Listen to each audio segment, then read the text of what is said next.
found it. So there are over 100 of us now, and it's great to be able to welcome everyone to the virtual book launch for Supervision and Helping Professions.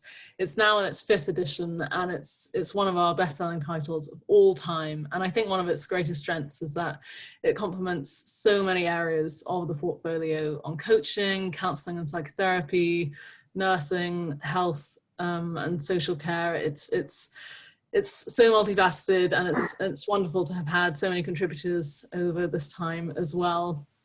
I probably don't even need to introduce the speakers, but I shall be. And just again, here's some housekeeping rules. You'll be muted when you join, and please do put questions in the chat box. There'll also be time for breakout rooms and discussions, so you will be off mute and able to celebrate as if this were a more usual book launch and celebration. So without further ado, Peter is a global thought leader, and including his work as series editor for our Supervision in Context series, has worked on 16 book projects with Open University Press. So it's fantastic to be able to have this celebration this evening. Aisling is new to the Open University Press family, working on this edition, and it's been wonderful to have her on board. She really brings amazing insights from both the practitioner and the research perspective. And as I mentioned, Michael Carroll is joining us to help chair the dialogue, and it's wonderful to have him on board too. He's been working and researching in supervision for over 30 years as well. So we have an absolutely amazing group of people today, and who've also authored our book. Many of the chapter contributors and series contributors are also here this evening, which is wonderful. So thank you for joining us. I hope you can enjoy the celebration as much as we will. So the order of events will be a presentation from Peter, and then from Aisling, and then some breakout rooms and dialogue. If you do hear any background noise and you've tuned in and you happen not to be on mute, then it would be great if you could mute yourself just for the main presentations. And Clara, as a kind note, if you see anyone that you can spot and we can facilitate that by putting them on mute, then that would be great too. Without wanting to censor anyone, I do hear a bit of radio noise in the background.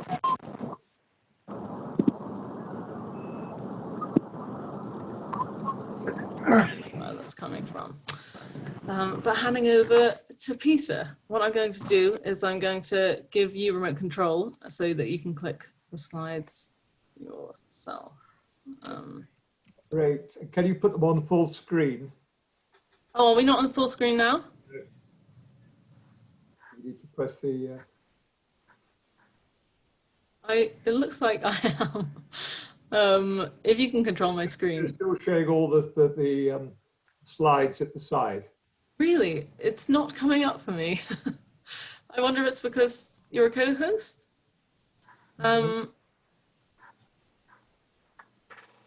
If anyone can put in the chat function whether they can see the other slides too. It wouldn't be. It still says, Laura, that yeah, it's still on the side for me as well, and I see people are saying the same here. But it says it's still your screen, Laura. Let me stop sharing that and try again. Share them from my screen, Laura. Would you like to share from your screen? Yep. Yeah. Okay. Yes, you can. I'm sorry if people missed the slides while I had moved on to the panelist slides. Perhaps that wasn't seen. There we go. Thank you. Thank you very much, Laura. Let me just say a big welcome to friends from all around the world. So lovely to see people joining us from Brazil, Chile, Mexico, USA, Canada, France, many other countries, many from Ireland. I think Ireland just about wins in terms of representation. So a top of the evening to all of you. And it's so nice you're able to join us for this special occasion. As Laura said, please do put questions in the chat box. And for those who are just arriving, if you could put your name and where you're calling in from, and what a helping profession you are from. It's nice to see that online we've got psychotherapists, counselors, DPs, social workers, psychologists, coaches, and a number of other professions. So a big welcome, and we'll try and mention that big range that this book addresses. So I'm going to just talk a bit about the why and what of supervision. And a little bit, I'm going to take you down a trip on memory lane. I was first asked to be a supervisor when I was working in a therapeutic community run by the Richmond Fellowship in 1974. And the first person I was asked to supervise was a woman who was on a human relations course, who'd been a mother superior, running a whole mission in the Philippines, twice my age. And I thought, what can I do to supervise this person who's older, more experienced than I am? And so what did I do? I panicked. I thought, well, you know, I'll have to go to the library and I'll have to find some books that would tell me how to supervise. There were no books. So then I thought, well, look, I'm going to ask around. There must be some courses that would teach me how to supervise. In 1974, there were no courses. So I thought, well, what can I do? So I went and I rang up friends who did supervision. And I'm not sure, Michael, whether you were one of them who were around then, but every supervisor I rang and asked. I asked psychotherapists, social workers I knew, counselors, psychologists, and every supervisor gave me a different answer about what they did. And that was my first kind of lesson around supervision. What I discovered when I asked supervisors, what do you do for supervision? Some said, oh, I focus on helping the supervisee understand their client better. And we just talk all through the session about really analyzing the client. It's like a mini case conference, one psychiatrist friend said to me. And then I talked to a psychologist and they said to me, no, I explore the interventions the supervisee used and what interventions could be even more effective. Then I went to a psychoanalyst friend and they said, oh, I just asked them about their countertransference. An interesting response, given that countertransference is unconscious. I'm not sure how the supervisee answered. Another said, oh no, I explore what's happening between us here in the room as they tell me about their clients. Another one said, no, I just look at the wider context in which they and their client are operating within. And what I realized is the supervisee, whoever they were, got the supervision that the supervisor had learnt in their basic training. Counselors ended up counseling the supervisee, psychoanalysts analyzing them, psychologists looking at the methodology. So we were all prisoners of limited frameworks. And then a few years later, I'd become, in the late 70s, I supervised several therapeutic communities. And I always remember this day when I was stuck in a traffic jam on a Friday night in London. I was reflecting on the supervisions I'd done that week. The first one was with a clinical psychologist who worked in he ran an adult therapeutic community. He was forensically trained and he would always turn up at supervision with a clipboard. And he would say, Peter, I'm glad we got supervision because there's a number of issues I want to ask you about. And we never got to the end of his list. On the Wednesday, I'd been to an adolescent therapeutic community with an American leader who was psychology trained. And he would always bring me the most complex case studies. It was all about, you know, an adolescent girl who'd been a twin, who'd been had a complex birth, who had epilepsy, had anorexia, And we would spend the whole hour diving into this rich, complex case. And then on Friday, I'd just been to visit an amazing woman who ran a group home for people who are quite psychotic. And she would always clasp these people and mother them. And always in supervision, I would take a fresh handkerchief, because halfway through, she would burst into tears and say, "Peter, it's all too much. I cannot go on any longer." And I would end up lending her my handkerchief, helping her with her petty cash accounts, sorting out the fire alarm arrangements. And I was stuck after this thinking, how come these are all called supervision? And this was a great wake up, because I'd been humanistically trained. I believed that, you know, I was there and that the supervisee was my client. And I wanted to be client-centered. And I realized that Friday, sitting in a traffic jam, that I was being driven by the neuroses of my supervisees. They were keeping me in the area they felt comfortable in. In one, I was being pulled into being the rescuer. In another, the case conference convener. And in the other, it was more managerial. So that's when I started to get really interested in how could we have a more inclusive way of thinking about supervision. Supervision that provided professional development, assured quality, provided supportive holding for the practitioner, but also one that generated learning for the profession. It wasn't just the elders indoctrinating the younger members of counseling or coaching or psychotherapy, but a way that the whole profession learned from the new challenges arriving at the front line. So that led us to do quite a bit of looking at supervision and how it operated. I think I ran my first course on supervision in the 70s. We gradually developed and learned from each group of supervisees moving into different countries. I think my first course in Ireland for all the Irish people here was around 1980. And I remember very well, because it was for the Irish Association of Residential Social Work, which in those days was nearly all nuns and monks.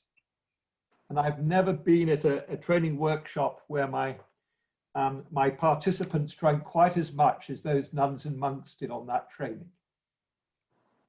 In 1989, we brought out this first edition, looking very different than what it looks today. And here I want to pay tribute to Robin Shohet, who worked with me on this very first edition. And he brought lovely stories and his own kind of personal style to it. But I've also want to launch a competition. So please put in the chat box your answers. And whoever gives you an answer, gives the right answer, you'll get a free copy of one of the early editions of this book. So the competition is, who commissioned the first edition and in what year? Who commissioned, which publisher commissioned this book and in what year? I'll give you a clue, it wasn't McGraw Hill Education. So let's see, what are the answers coming in, Michael, on the chat box? Can you see the chat box? Yep. Let's see. What are the answers that are coming in? Let's see if I can see the chat box as well.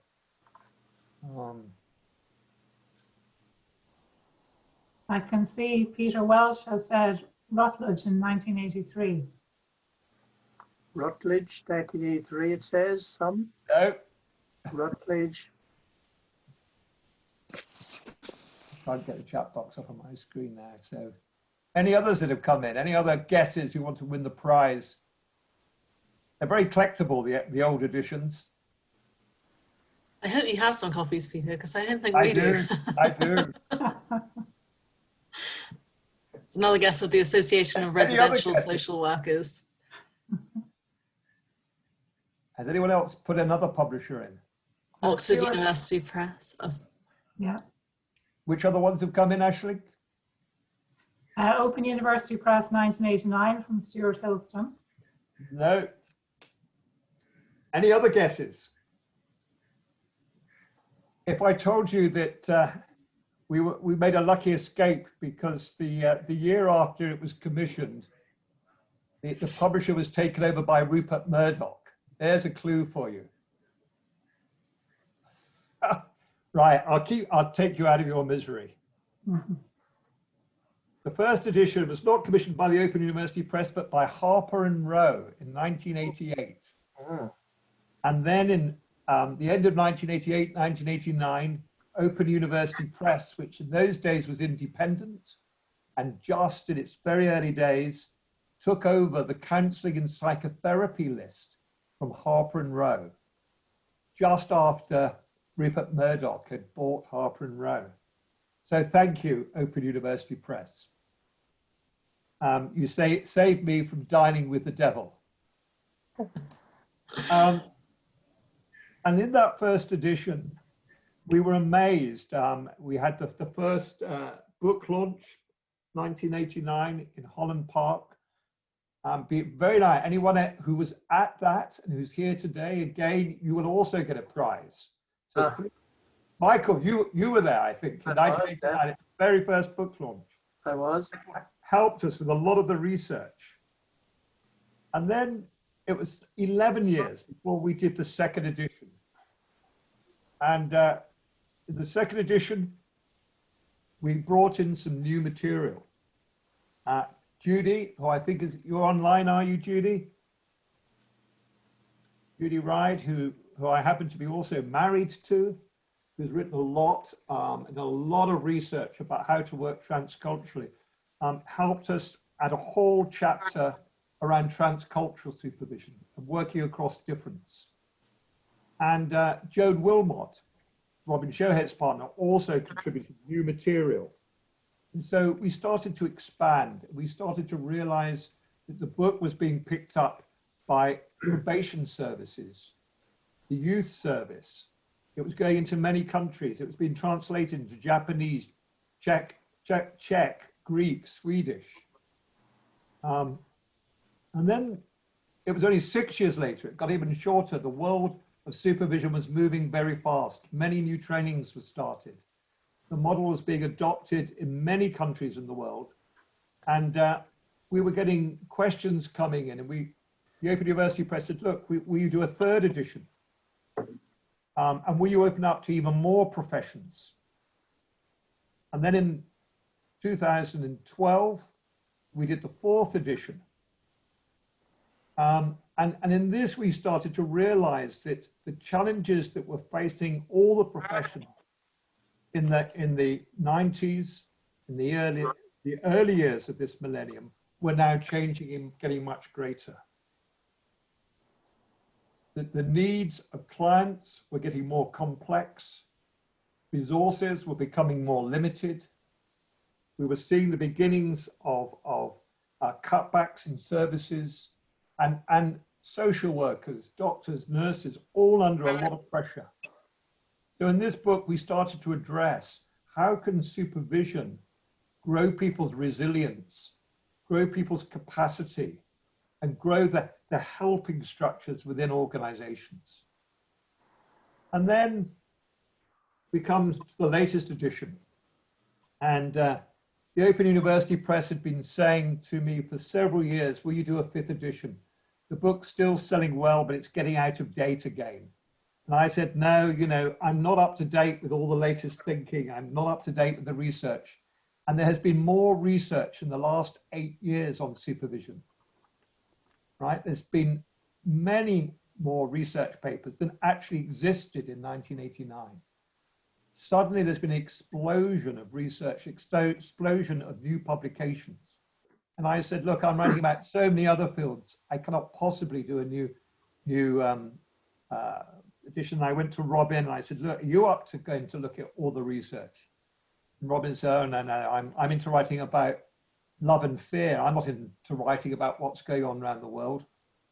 And so I said, all right, to the Open University Press, and they asked me, I think for the 4th time, Laura, your very persistent colleague, Hannah, came and said, took me out for a very nice lunch and brought me some nice wine and said, look, you know, if I could persuade Robin to step down, could you find a new co-author who's up to speed? And that's where I went and I looked at, you know, who's really doing research. It's very connected to the research field, not only in psychology and psychotherapy, in counseling. I did a troll right around the world and discovered the best person I could find, which was Aisling McMahon. And she has been a pleasure to write with, because what the reviews were telling us is that we needed to look at what was happening, and Aisling's going to share some of this, in new work that's been developed in coaching, psychotherapy, psychology. So some of the contributors who've written about their own fields, thank you for joining us today. They are also online. And Aisling did a marvelous review of all the latest burgeoning research that's happening. But before we go on to that, let me just say a little bit about the Supervision in Context series. In 1995, we launched this series.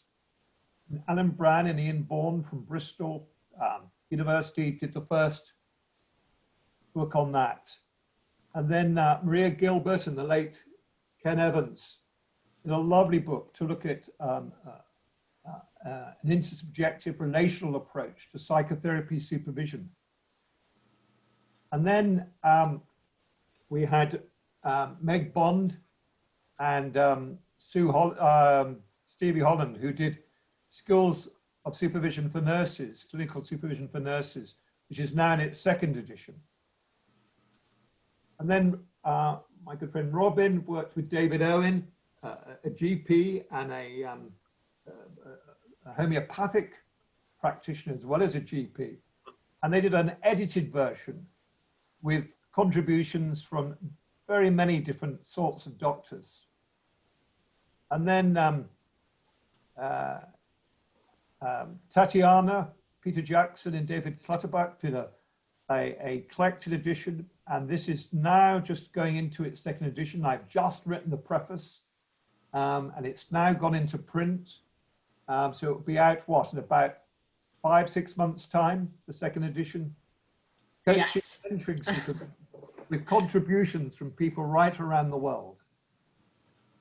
And then David Lane, Mary Watts and Sarah Corrie did another edited book looking at various approaches to psychological professions supervision, whether that's educational psychology, clinical psychology, forensic, coaching psychology, all the different psychologies. Then going back slightly earlier, I wrote a book, one of the first books on coaching supervision in 2006 with Nick Smith. In 2013 went into its 2nd edition.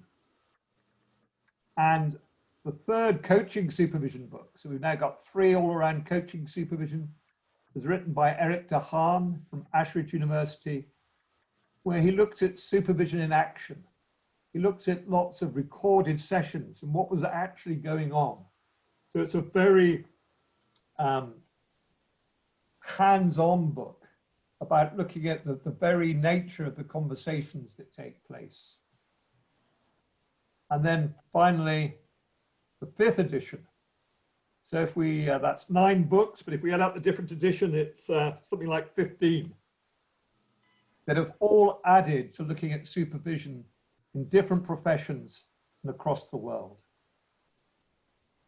And what's been really interesting is noticing how our definitions have changed. This is the one we've included in the 5th edition. Supervision is a joint endeavor in which a practitioner from any of the professions, with the help of a supervisor. Notice we are implying here that supervision is not done by the supervisor. It's a collaborative endeavor in which the supervisee and supervisor work together, both attending to the supervisee's clients supervisee is part of the client practitioner relationship in the wider systemic and ecological contexts.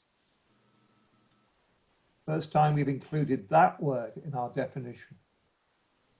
And by so doing, improve the quality of their work, transform their client relationships, continuously develop themselves, their practice, and the wider profession.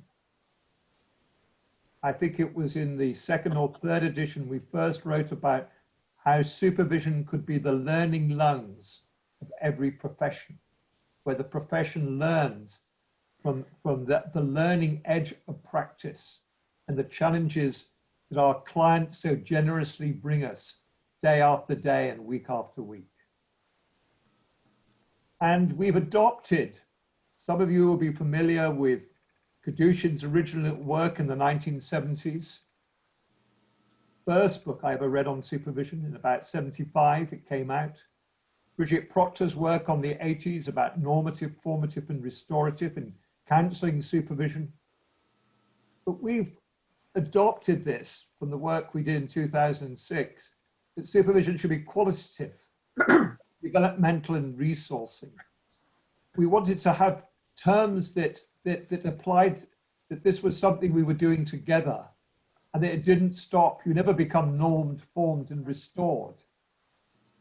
We're all having to look at how are we continuously improving the quality aspects of the work we're doing. How supervision is not just for training, but is for life. And how we are continuously resourcing ourselves to meet the growing challenges of our time. We continue to update and use the clear supervision model and the now famous or infamous seven-eyed supervision model. And one of the things just to say about this, because I first wrote this model in 1985, and I wrote it for supervisees so that they had a language to negotiate and contract with the supervisor about how they would like the supervision to shift its focus. I didn't originally write it for supervisors. It's been adopted by many professions as a framework for training supervisors. And what I have to say is there's something about the systemic nature of this. It's not about 7 forms of intervention or 7 buckets of tools. It's about how does one system, the supervisory system, attend to the practice system within a third system of the wider systemic contexts.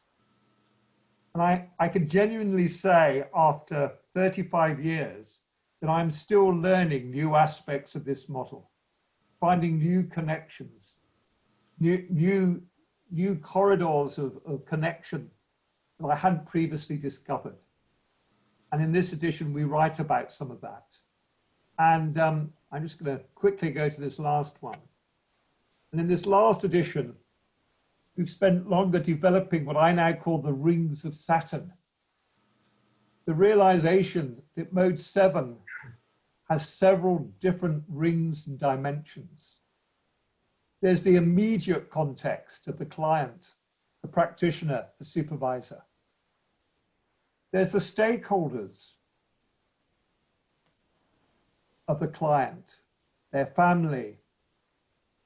Maybe if they're an executive, it may be their organization, their customers, their investors. But there's the stakeholders of the practitioner, the supervisee. They may be part of a training course, their colleagues, the organization that employs them. There's the stakeholders of the supervisor and who they work for, the profession, their community. Then there's the social and cultural context of and between the parties. What's happening in the culture of the dance between the practitioner and the client, the supervisor and the practitioner or supervisee? What's the shared belief systems that we're all trapped within our profession? And how do we break out of those prisons? And then there is the shared one earth of the more than human world. It is so much in crisis at the moment. It's inside us around us, and how are we attending to that wider ecology that is in and has a place in every issue and in every supervisee, client, and supervisor. So that's just a short history, personal history of the last, how many years is that? 46 years of my journey through supervision. And I'm going to, before we go to questions, but keep putting them in the chat box, and Michael's going to be picking them up. I'm going to pass over to Aisling to talk about what she's brought to this expanded, new and exciting 5th edition. So thank you, Aisling. And thank you for being such a joyous co-writer to write with over the last year and a half. Oh, thank you, Peter. What lovely words. You know, you spoke so kindly about me joining you as if I was the best person to join you. I'm not so sure that's the case, but we worked well together, and I think we did a good job. We did the best job we could anyway on the book. Now I'm still seeing your screen, Peter. I don't know, are you able to change hosting to me so I can do the slides? Or do you need to hand it back to Laura and then back to me? If I stop sharing, you should be able to share your slides. Ah, okay. You just press share at the bottom. Yeah, so if I have them open. Okay, give me a sec. I will make sure that I have them on my desktop. But You not are open, so co-host. let me just open them. you should be able to share because you're co-host. Yeah, that's perfect. Sorry, folks, one sec. I was magically thinking that the slides would just appear and I could control them, but I just opened my slides here now. So please do keep putting your questions in as they occur to you. It's lovely to see those who joined late. Please put your name and where you're calling in from, and also what your helping profession link is. Okay. Yeah. You want me to share them, and I'll. No, you're fine. I have them now. Sorry, Peter. I just had to run through all the slides as well. So I should be able to get to my slide. I should have that now. Okay. So has that come up for everybody? Yeah. Yeah, brilliant. Okay, lovely. So just before I get into talking a bit about the research, I wanted to just mention briefly why I'm talking about it here as part of the book launch. So for those of you who know the old editions, and maybe those of you who don't but are new to this edition, as Peter was saying, the research field has just exploded in the last 10 to 15 years. So the decision in this edition was to include a significant review of the research, which would guide supervisors, supervisees, trainers, and guide further research as well, and practitioners who may be interested in engaging in research. And I wanted to mention as well, before going into that, the other completely new chapter that we added into this book, and Peter has referenced it a little bit as well. And this is a chapter looking at the growth of supervision and the current status of supervision across different professions. So we invited 14 different practitioners from 11 different professions to contribute to another new chapter, which we were delighted to have in this book. So we have social work, psychotherapy, psychology, nursing, medicine, social care, occupational therapy represented in that chapter. And we could have had more, but it's really interesting for those who have been able to read it to hear current status of supervision and the energy in these professions to grow supervision more fully. So thank you all. We have a few of the contributors here as well, so lovely to see you here. So research. So what we thought we would do today is to go through a little bit of what's going on at the moment in the field of research and supervision. And as thinking about that before we get into the detail of what's happening, we're very clearly aware that supervision is a complex relational endeavor that's variable.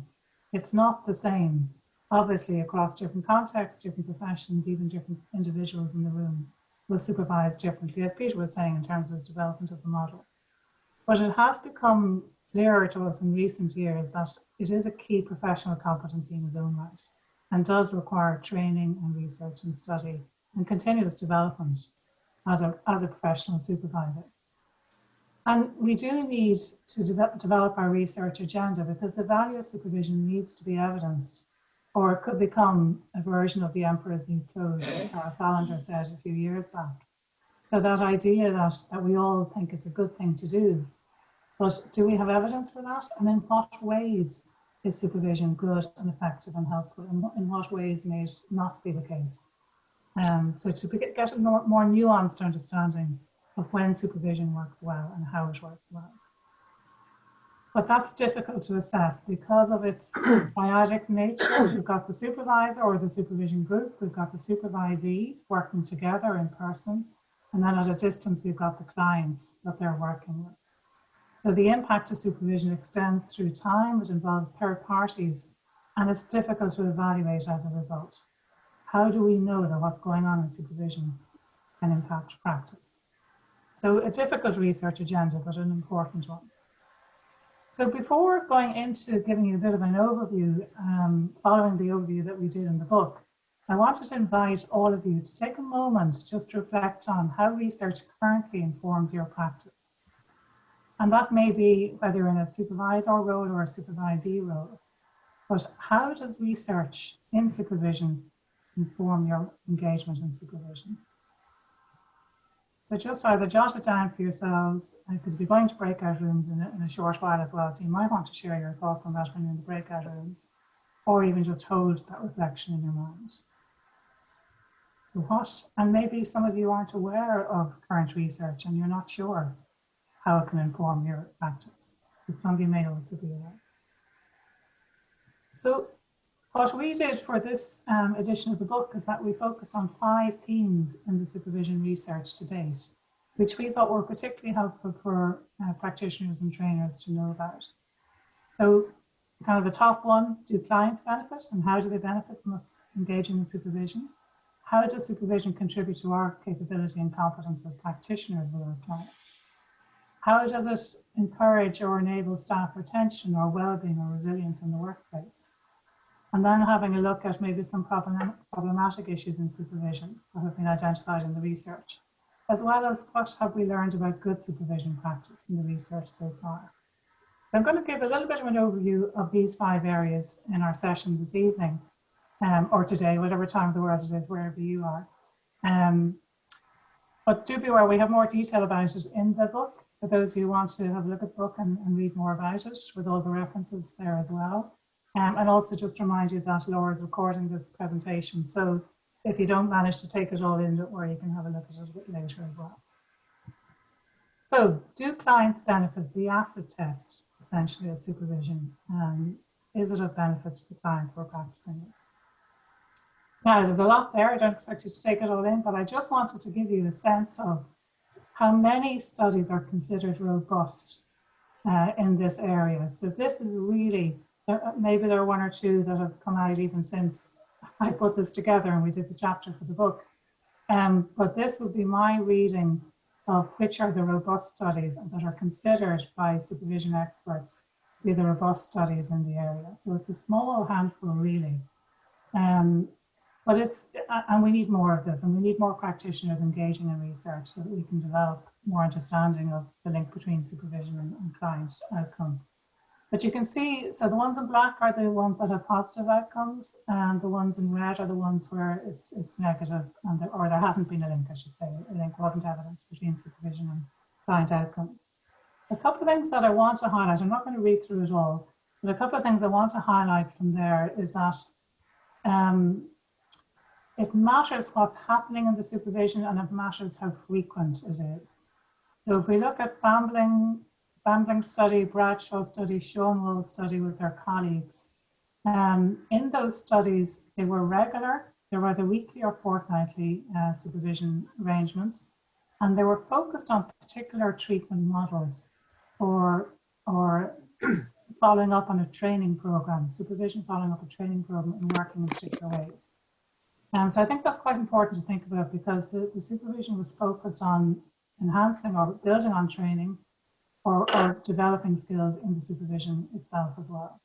In White and Winstanley's study, they didn't find any improvements overall in client outcomes with once monthly group supervision. So it was groups of 6 to 9 supervisees and only once a month. And I was looking in detail at that study again today, just thinking about this evening, because I was puzzling over it again and wondering what's in the finer detail. And in their report, they note that, so this was supervision that was rolled out in some units, mental health nursing, hospital-based and community-based. So in some staff units and settings, I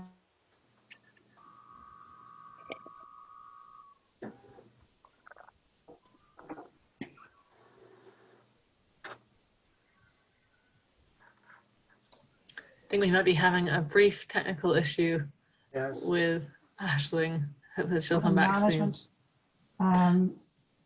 Sorry, are we okay, Laura?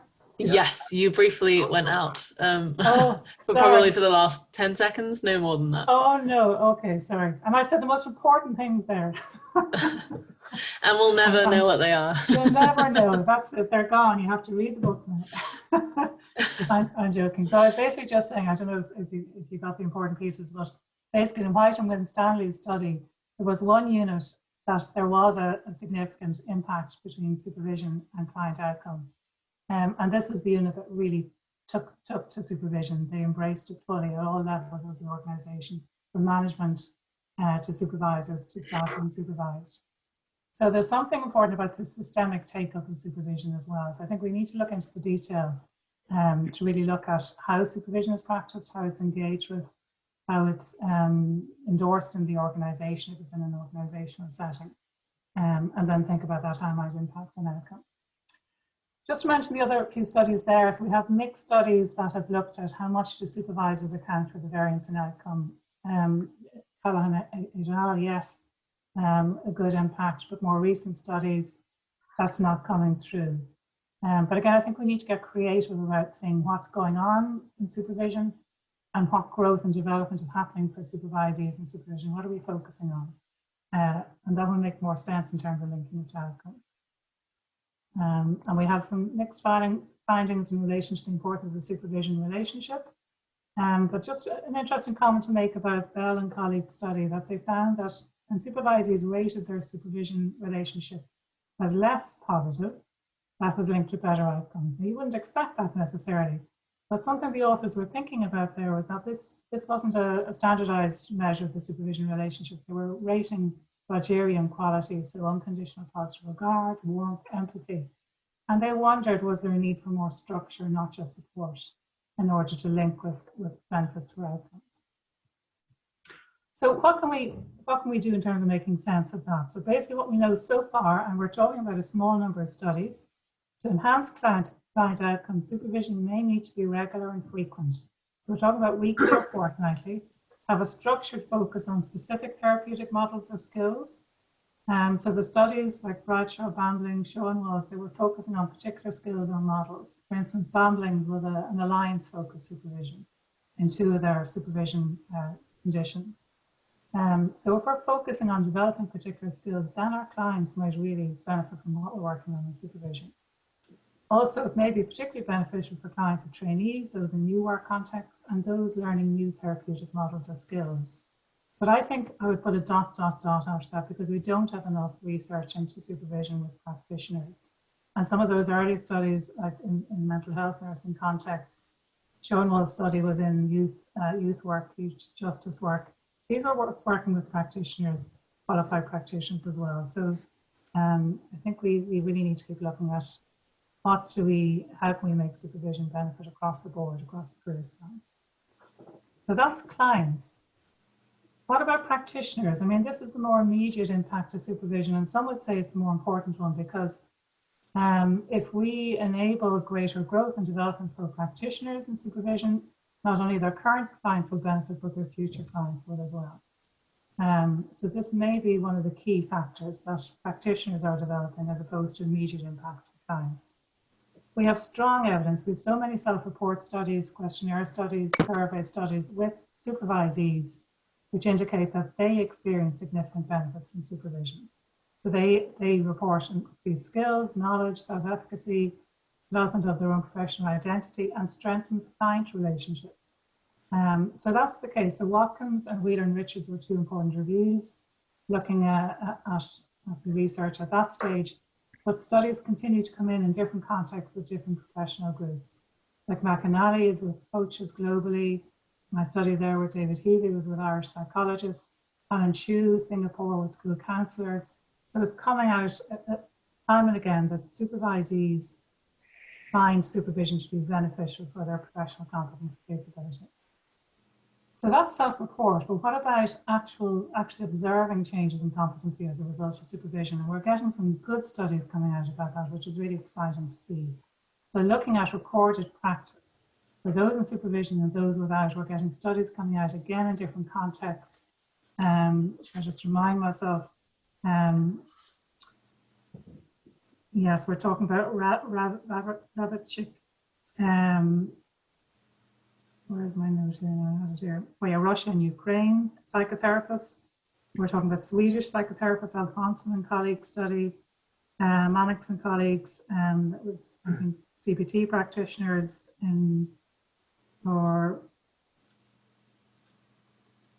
no, sorry, that was palliative care staff in the UK, but I was looking at practicing CBT. So we're talking about different contexts where they recorded the practice for those who had supervision following training, for instance, and those who didn't. And those who had supervision improved in their competency or at least maintained it, whereas those who didn't have supervision following training didn't. Their competency levels dropped. So we can't assume, and we have research to show that in psychotherapy practice as well, that just being longer in the tooth and having more experience doesn't mean you're a better practitioner.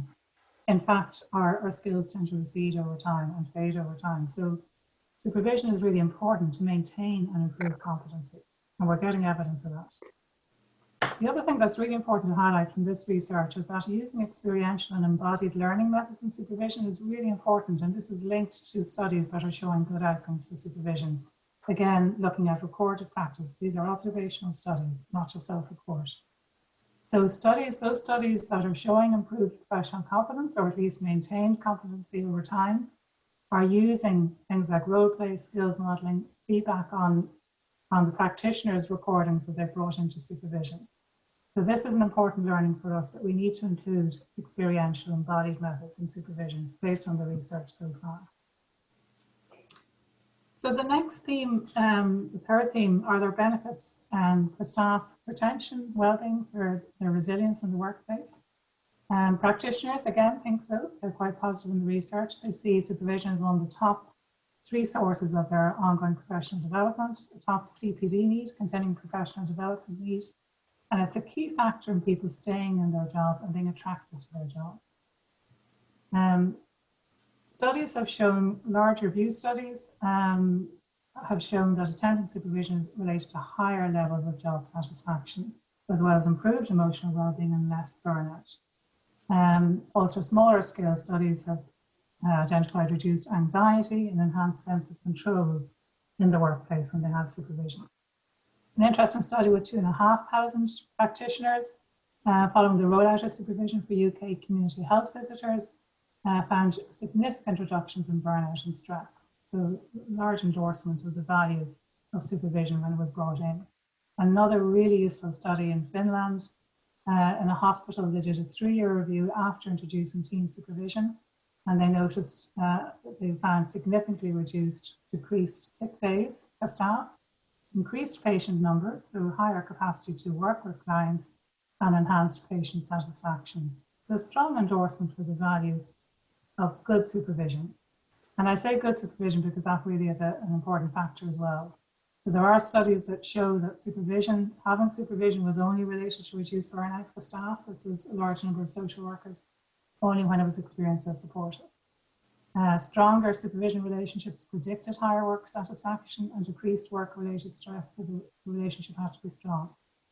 And then we have studies showing that Bruce et al. Study with nurses and supervision in the workplace, it was experienced as uncomfortably exposing.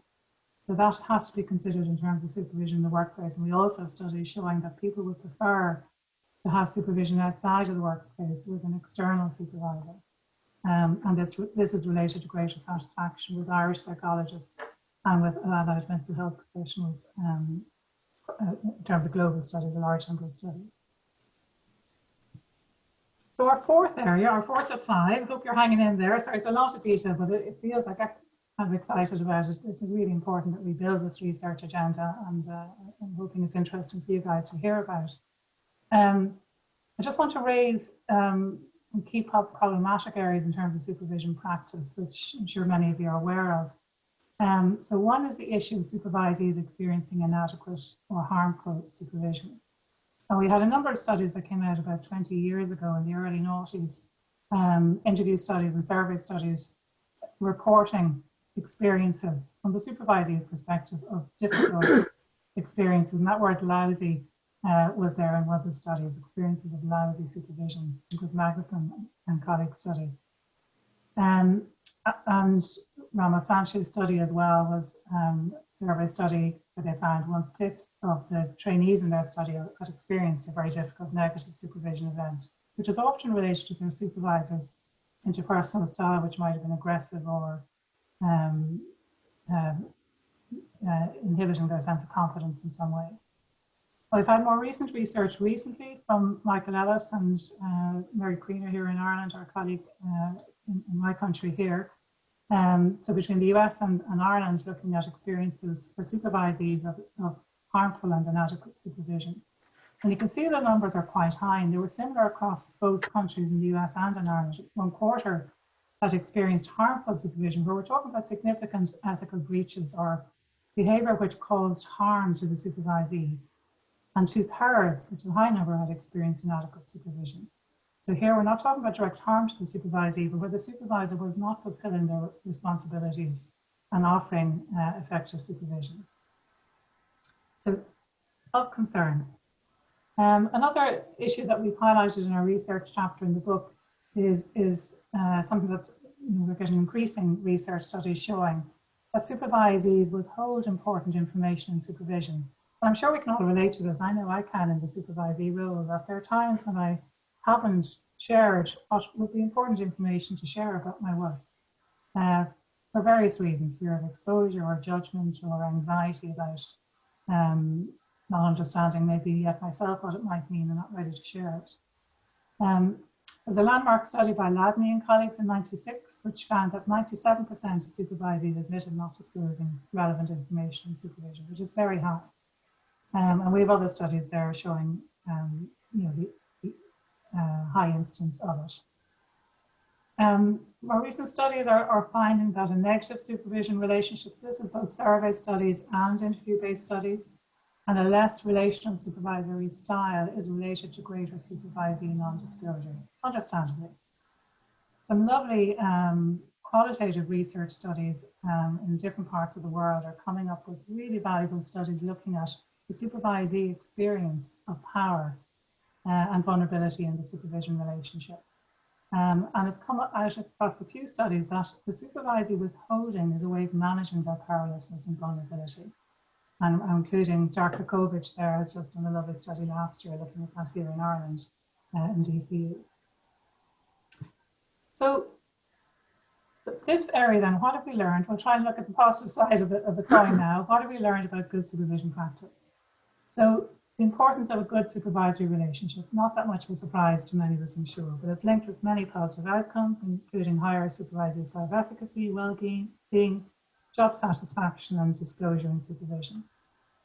Positive supervision relationships are associated with a stronger or more sensitive supervisor with good relational skills.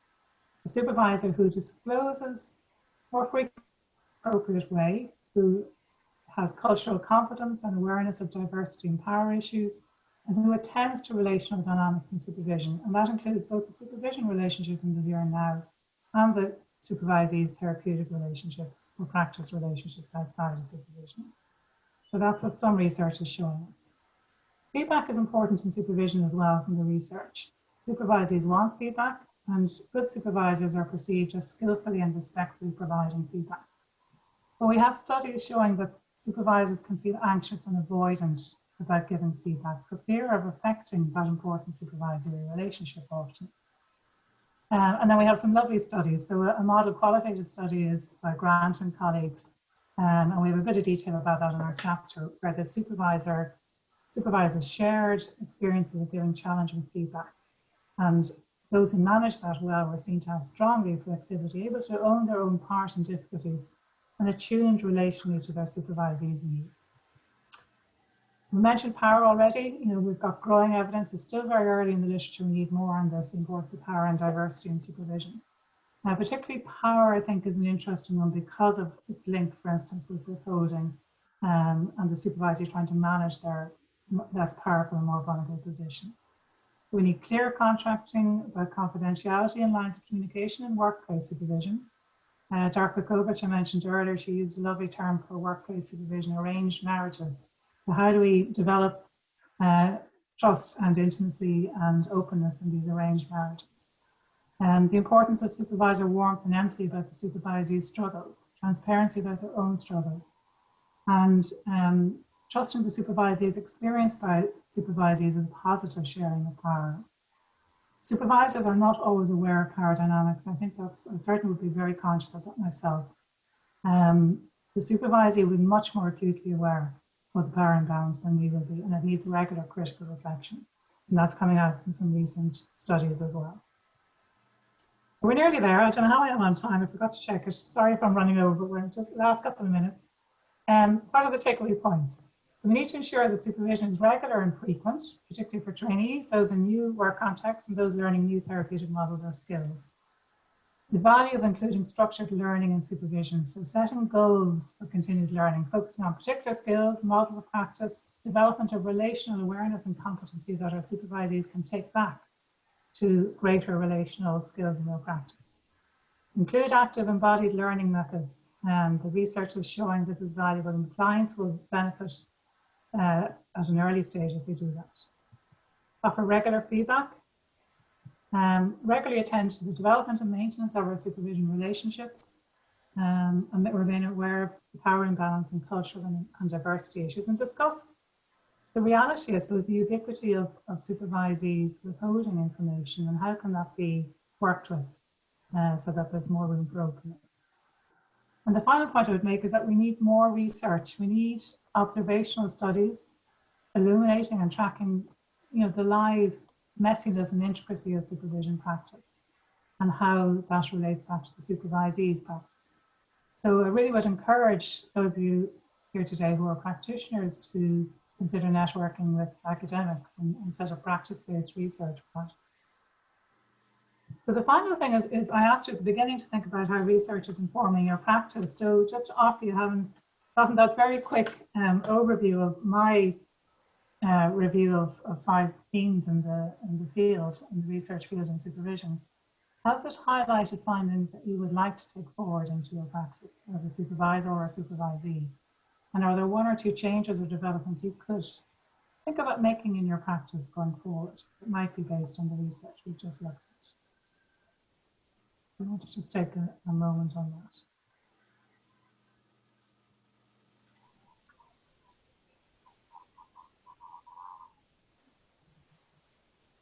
So maybe we'll hold it there.